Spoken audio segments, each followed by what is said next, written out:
Good evening. I'd like to, on this October 3rd, call the Planning and Zoning meeting to order. Clerk, please call the roll. Becker, Here. O'Flaherty, Here. Pena Graham, Stoker, Here. Wright, Here. Maxwell, Vice Chair McMahon, Here. 5 present. Thank you very much. At this point in the meeting, I need an approval for the agenda that's been submitted. Can I get an approval for? So move. I have a motion by Wright to accept the approval of the agenda as submitted. Is there a second? I'll second. We have a second by Stoker. All in favor of, say aye. Aye. All opposed, same sign. Okay, the agenda passes. The next thing I need is an approval from the minutes from our prior meeting. Is there a motion on the floor to approve the minutes as presented from our prior meeting? So moved. We have a motion on the floor by Becker, second, I second. and a second by O'Flaherty. All in favor of accepting the minutes as presented, say aye. Aye. All opposed, same sign. Okay, the minutes are carried. This portion of the meeting is the public participation portion of the meeting. At this point in the meeting, I invite the public to come up if they want to talk about something that is not on the agenda. If there's anyone in the audience who would like to speak about something that's not on our agenda, please come to the podium, state their name and address for the record. Seeing nobody from the public who wants to talk about this, I'm going to close the public participation portion of the meeting, and I'm going to open it up for public hearings. The first item on the agenda is on new business. It's a public hearing. It's a petition by Thomas and Bowden for the approval of a variance of Article 13.06.04 of the Unified Development Ordinance in order to incorporate a 50-square-foot electronic changeable sign, electronic message center, on an existing legal non-conforming ground sign at 1106 North First Street in Bowden's Meat Market. If someone from Bowden's is here and wants to approach the podium and tell us about your plans, that'd be great. Good evening. Good evening, Tom. Well, we have a highway sign that over the course of years has developed and morphed into this sign that we have. The proposed new sign that we're proposing would be somewhat smaller than the existing sign that we have. And there's a picture of it right there. Where the American flag is at on that display would be the area that we could, put lettering in. And then, of course, the top would be a solid portion that, would have a name on it, our name. There's several reasons for doing this.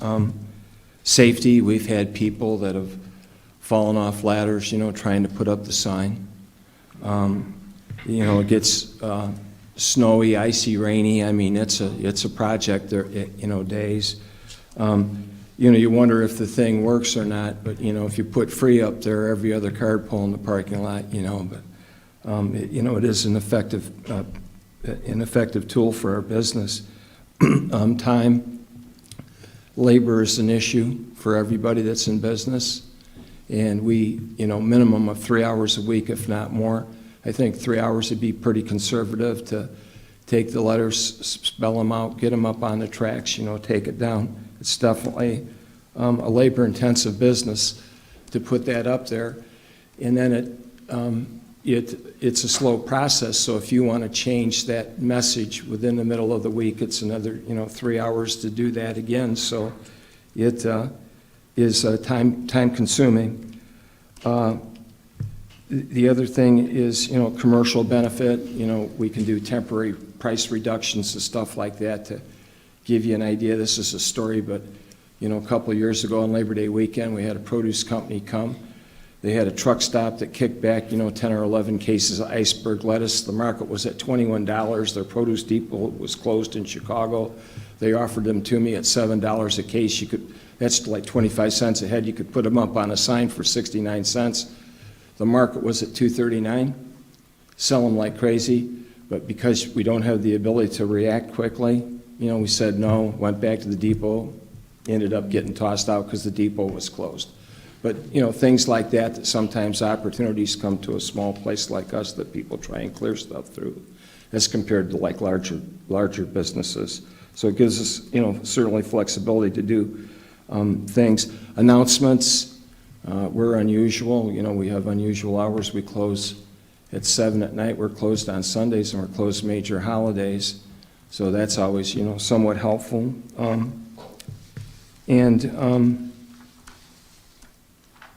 We've had, when we talk about, if we think about the 5-second thing, and if you went by it, we have 6 lines up there, and it takes, with all 6 lines, and I've timed it several times, but well over 8 seconds of a driver's time to take a look at that.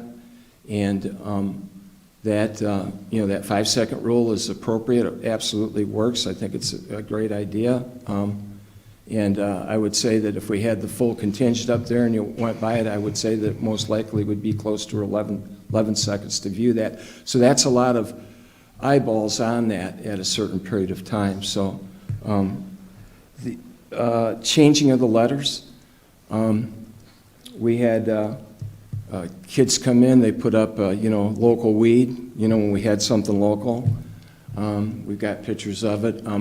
One time the police department called my wife. I don't know what time it was, but some kids put up some, filthy words up there and, that type of thing. We've had a proposal put up there years ago, and we've had threats put up there. People just take letters and, in the middle of the night, fashion them together. And then not only that, but just missing letters and stuff like that. It's just an ongoing thing. So I think, there's a better way for us to get our message out than, what we're doing currently, and it would be greatly helpful to our company. All right, thank you, Tom. Does the city have a presentation on this?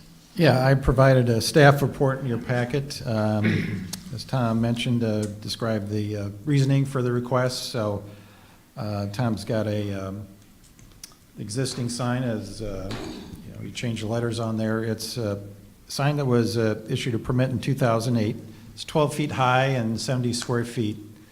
So it's a legal non-conforming sign. Right now, for one tenant, we allow a 50 square foot sign at 10 foot in height. So, and for electronic message centers, we amended the ordinance a few years ago to allow them as a permitted use if they meet the requirements, and pretty much they're allowed to go on a sign, take up half the sign allowed, 50 square feet or 25 square feet. So this particular sign is a little larger.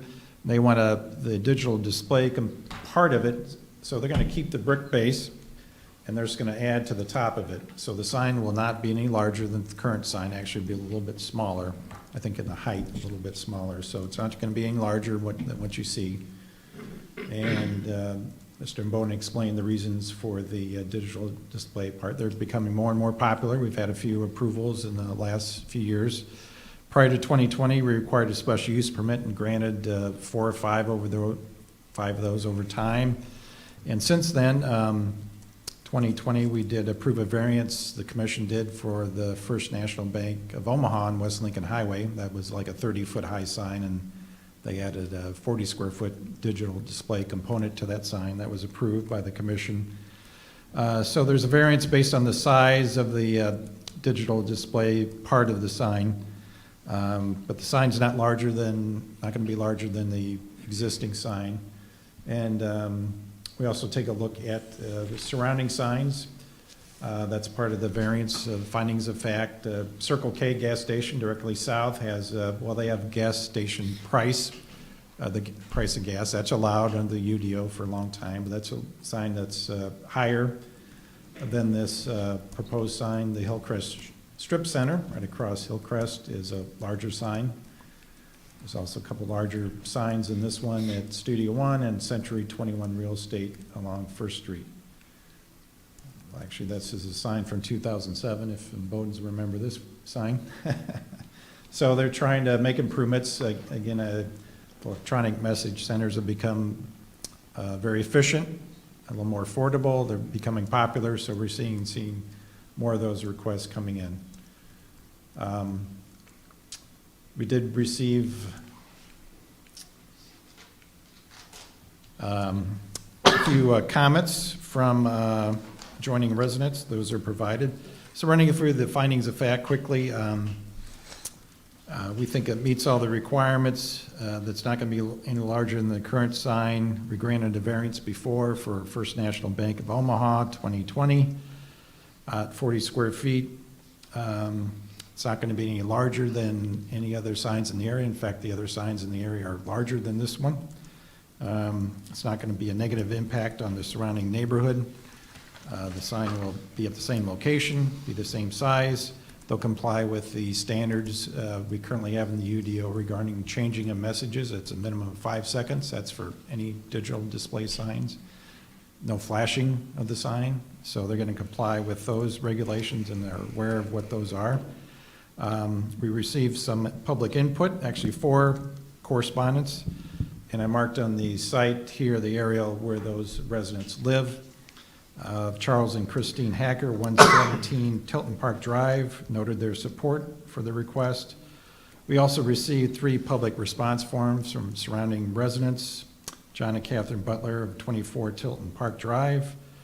Covair Properties, that's a commercial property at 120 West Hillcrest, and Carol Lime at 1130 North First Street, that's directly north of this site, the closest one to the site, the sign, and she indicated her support for the proposal. So 4 letters of support. The staff would recommend approval. Again, the commission, with variances, you have the final say in it, so it's either approval or denial. So we put together a sample motion for you that recommends or that grants approval of the variance per the Exhibit A, which is the sign detail, and at the location shown on the particular site, and not to exceed 12 square feet, which is the height of the current sign.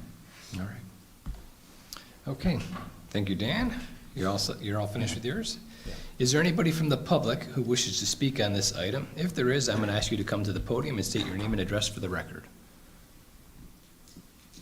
Okay, I see nobody from the public wishing to speak on this one. So I'm going to ask I'll close the public hearing portion and open it up for the commission to discuss. Does anybody have any questions for Dan or the Embodens? I do have one question. At the end of the day, as it gets on tonight, will the sign continue to be illuminated 24 hours? Or do you intend to turn it off, at 10 o'clock, things like that? Our current sign is illuminated 24 hours a day. Okay. Yeah. And so you'll stand with that standard? Right, Okay. right. Okay. Any other comments, questions? A quick comment. I think, given the nature of small business today, this type of sign helps to support quick movement, like you had mentioned with the lettuce. I think that's one of the only ways that small businesses, by being adaptive, reflexive, and quick thinking and quick moving, that they can keep an advantage. Now, when I first moved to DeKalb about 8 years ago, quite literally one of the first things that my wife's boss at NIU said was, "Wait till you go to Embodens. It's the local meat market. You won't shop anywhere else for meat." And I think it's true. And I think, with a reputation like that, it's really incumbent upon us to make sure that we support them as we can. And I think this is a perfect opportunity to do that. I was wondering if, does Embodens own the property that used to be Duck Soup Coop? And A landholding company owns that. oh, okay, and you use the property? I guess I was thinking that side of the street, a sign would be nice. I don't know why I think there's probably more traffic going down Hillcrest, First Street. We used to have the mural on the right side of the building that used to have a mural, and when we took and Tom, could you go up the, sandblasted the side Tom, of the could you go up the mic so we can get you on the video? Up to the mic so we can get you on the video. We used to have a mural that faced Hillcrest, and 10 years ago or so, we sandblasted that side, and we couldn't get the paint to seal. It kept peeling and peeling and peeling. And so we lost a fairly good-sized announcement to our business that had been existing there for years. And if we had a picture back in 2007, that was probably would be up there. And there was a large area that showed, go around the corner. And but, whether, you parked a truck in the parking lot and drew an arrow back or whatever, but yeah, we that's part of our problem is that we've been there. This is our 60th year, and we're kind of set back on the highway, and every week we have people that come in and say, oh my gosh, it's the first time I've been in here, and I go, well, how long you lived in DeKalb for? 5 years. And when we think about the velocity, and like Mr. Becker said, word of mouth is obviously the strongest point, for advertising. It's great testimonials, and people really put faith in the business when they do that. But communities turn over so fast this day and age. We're so transient that many times we don't have a great opportunity to really announce ourselves to the public. And when you think about that, and one of the statistics is I think a community turns over every 5 years. And so that means that people come here and stay for 3 months and leave. And then think about a guy like me that was born down on Haish, down at, Barb City Manor, which was Glidden Hospital, been here all my life.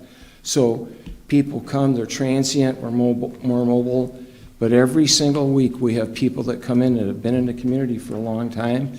Even in Tilton Park, they drive by it every single day, sometimes twice, 3 times, 4 times a day.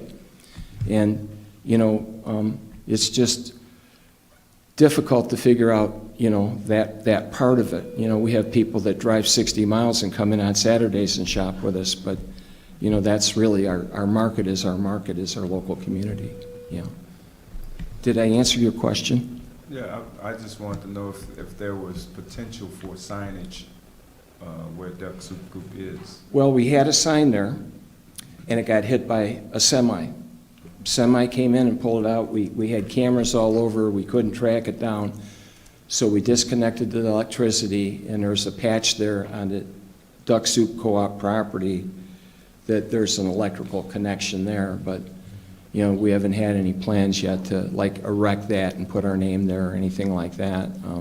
We're more concentrated on First Street right now. All right. Any other comments, questions? Seeing none, is there a motion somebody wants to make? I'll make the motion. Based on the submitted petition, testimony presented, and findings of fact, I move that the Planning and Zoning Commission approve a variance to Article 13.06.04 of the Unified Development Ordinance in order to allow a 50-square-foot electronic changeable copy sign, electronic message center, on an existing legal, non-conforming ground sign located on the subject property at 1106 North First Street, subject to the design, dimensions, and location as shown on the sign detail and location map dated 9/9/22, labeled as Exhibit A, and subject to the total sign height not exceeding 12 feet. We have a motion on the floor from O'Flaherty. Is there a second? Second. The motion is seconded by Wright. Clerk, please call the roll. Becker, Yes. O'Flaherty, Yes. Stoker, Yes. Wright, Yes. McMahon, Yes. motion passes. Thank you very much. All right, guys. Thank you. Good luck with your plans. It'll be nice not having to slow down as I'm looking at the specials for the week. Thank you very much. Take You're care, welcome. thank you. Good night. The next article we have under new business is a minor subdivision. We're looking at approving a final plat subdivision for Park 88, Unit 5, along Macomb Drive, Park 88 Group LLC. Is there someone from the audience who wants to approach the podium and give us a presentation on this item? Please come to the podium and state your name and address for the record, please. My name is Mark Good. I'm with Venture One Real Estate. We're at 9500 Bryn Mawr in Rosemont. We're the developer of the business park. William Bone with Jacob and Hefner Associates. We're at 1333 Butterfield Road in Downers Grove, and we're the civil engineer and surveyor on the project. Okay, welcome, gentlemen. What do you have for us tonight? Well, we have a larger site here on the south side of Macom Drive that we're subdividing for a specific user that would build approximately, I think it's 150,000 square foot food facility in the business park, employing quite a few people.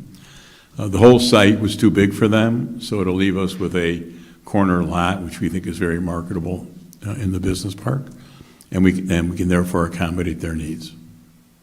Very good. Does the city have a presentation? Yeah, for us just tonight? a short staff report. It's a minor subdivision plat on Macomb Drive. You can see the location, about 15.5 acres across from Target. The intent is to create a lot for future development. It's called Project Verdant, which hasn't been publicly mentioned yet. In the Park 88 development agreement, it does require that every new building on the site submit a preliminary and final plan through the city that goes through the Planning and Zoning Commission, City Council. So when that's developed, so you'll see this again. So this is just a plat creating the lot. They want to, Park 88 owners want to do that for this tenant. And then when they submit their plans, preliminary and final plans, which would be engineering and architectural renderings and landscaping, that plan will come back to the Planning and Zoning Commission for approval and then on to City Council. Okay. So in terms of the plat, it's been reviewed by staff. All the comments have been addressed in terms of the easements on there and certificates that are needed for all the signatures. So we recommend approval. There's a sample motion that's prepared for you. Okay, thank you, Dan. This is not a public hearing. I don't think I have to ask for anybody from the public for their input. Does anybody from the commission have any questions for either Dan or for Mark or William? Is that lot located next to 3M? Yes. Yes. Yep. It's just north of one of the 3M buildings and west of another. This is better shows the buildings, but the lots in this area here. This was a conceptual plan for the subdivision, but you can show the You can joining see it. 3M buildings here We got and it. targets across the Okay. road. Mm-hmm. Okay. Pretty straightforward. Pretty straightforward? Okay. Pretty straightforward. Do we need a motion for this, son? I'll make the motion. Okay, go ahead. I move that the Planning and Zoning Commission recommend approval of the plat of subdivision for Park 88, Unit 5, dated 8/15/22, prepared by Jacob and Hefner Associates as shown on Exhibit A. We have a motion on the floor from Stoker. Is there a second? I'll second. Second from Becker. Clerk, call the roll, please. Becker, Yes. Flaherty, Yes. Stoker, Yes. Wright, Yes. McMahon. Yes. Motion passes. Thank you very much. Thank you very much. Good luck, gentlemen. Thank you. Okay, we are done with new business. At this point of the meeting, I'll ask if the staff has any reports for us tonight. Yeah, this briefly, upcoming meeting, and next one is October 17th. We have two hearings. The first one is DeKalb County submitted a petition for a plat, a subdivision, and some minor amendment to their plan development ordinance there at the nursing home on Annie Glenn Road related to the selling of the nursing home. So they need to create a lot that separates the nursing home from the health department. So a lot line will go down the middle of the building, so there needs to be some amendments regarding some lot lines along there. So we have that hearing and also a proposed cyber cafe and esports cafe at 901 Lucinda. That's the Village Commons bookstore site, not that tenant space, but in that building at the lower level. That's a special use permit. So those two hearings. At the last council meeting, they approved the Afton Road annexation and rezoning, which went through the commission.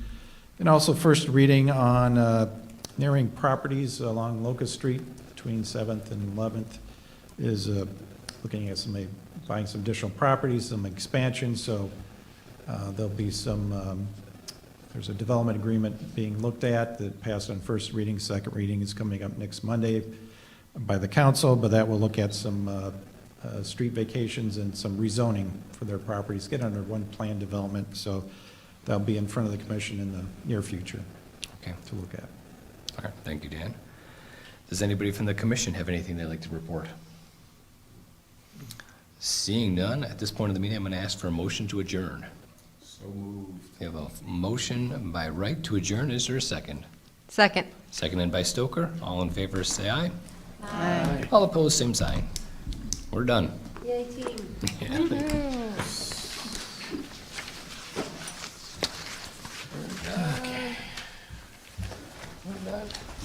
gonna